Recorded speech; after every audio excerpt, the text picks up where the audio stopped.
One, two, three, four. My first experience with music was so profoundly beautiful that, it was mysterious and otherworldly to me. And the way that I grew up and the place that I grew up, because I grew up in kind of a rough place, and being sensitive, you always suspected that people's anger had something more going on, and people's choices. And very early on in music, I felt that songs were saying the things people didn't seem to have the ability to speak to each other or to say out loud. I think that when you first start writing, you're trying to figure out what the fuck is wrong with me. What is wrong with me? Why do I feel things this way? Why do I do that? And then it doesn't take long to realize, well, why do they do that? What the fuck is wrong with them? And then, I think the reason you explore characters is because you realize that we're all navigating a handful of plots as best we can. And we are more the same than we are different. So all those things were explorations that I felt compelled because I wanted to try and get to some kind of fundamental truth about why we do what we do. And you have to explore other people to understand that. And it's somehow should be no surprise at all that you end up seeing yourself.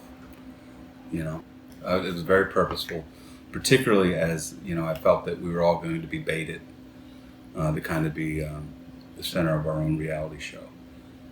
It was pretty clear pretty early on that that's what we were going to be provoked to do. And I think it's incredibly destructive and incredibly dangerous and wildly unfair to the people in your life, the people directly in your life. When I'm with my family, I'm with my family. And I had no desire to use my children or my wife as part of my fucking brand. Yeah. And I would caution everybody to not do that. Because we're not brands.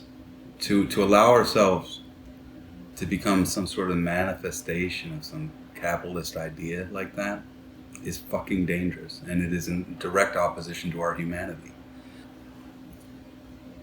You can't build community by always trying to sell something to it. You can't build intimacy by only talking to yourself. You can't build consensus if you're never wrong. The internet is a fucking battlefield. It is where perception goes to war. And we have to come to terms with how we relate to it because it's only a tool. You can't let a wrench or a screwdriver end the world. You can't let the internet do that, So it's a complicated thing, but what I'm always hoping for is decency. And no algorithm in the world is ever going to understand nuances or the complexities or the bipolarness of each of us than somebody who loves you or somebody who deeply cares about you. The algorithms are a fool's errand, and they only have one fucking goal. And as far as I'm concerned, that goal can go to hell. Because it is not about betterment. Because the best art is found. And the way it gets found is it's got to be somewhere. And that is the beautiful thing about what we have available to us now is that you can put something that is truly beautiful and has real consideration and real depth and real care, and it exists out there to be found, however somebody accidentally comes upon it. That's the only role of art is that it exists, so that people that care about each other or that know each other can direct each other to it. August 20th, I'm going to release this new song that I'm really excited about. Mm-hmm. It's called Rivers. I started writing it when I was still up in Pennsylvania. Mm-hmm. I'm going to release what I'm calling a process single, where it's going to have 4 versions of the song, and one is the very first time I sat down at the piano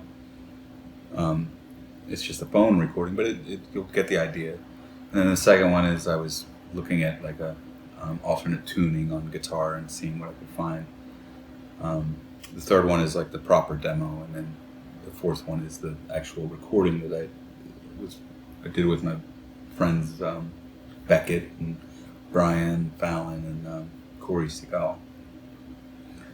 And I'm excited about it because in between records, my last record came out in 2017, but I've been still releasing music because I do feel that it's important to at least have a conversation with what we're going through. Yeah.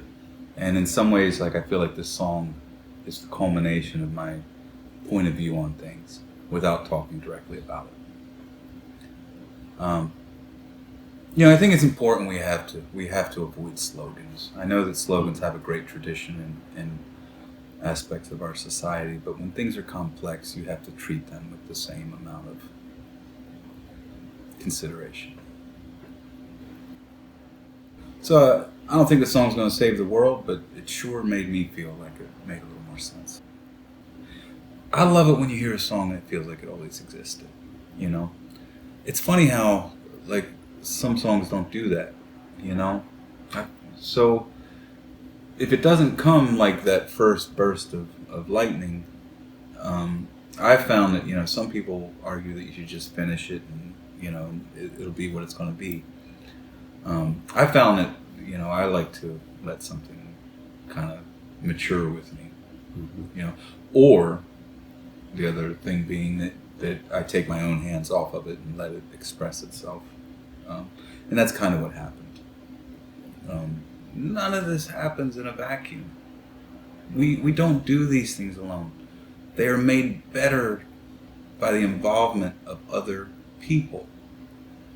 It is a collaborative experience. Living. All of it. The good and the bad. Yeah. Fight's collaborative.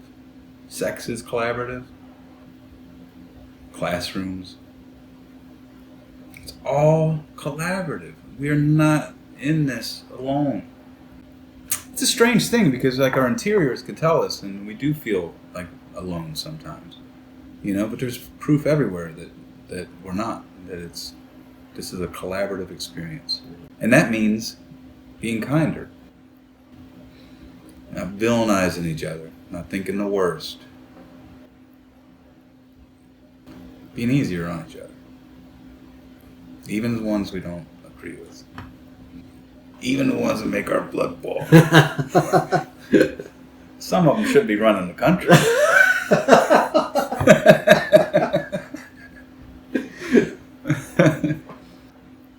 But that's why we vote. Like John Lewis said, it's the most peaceful means we have to express our participation in this great idea.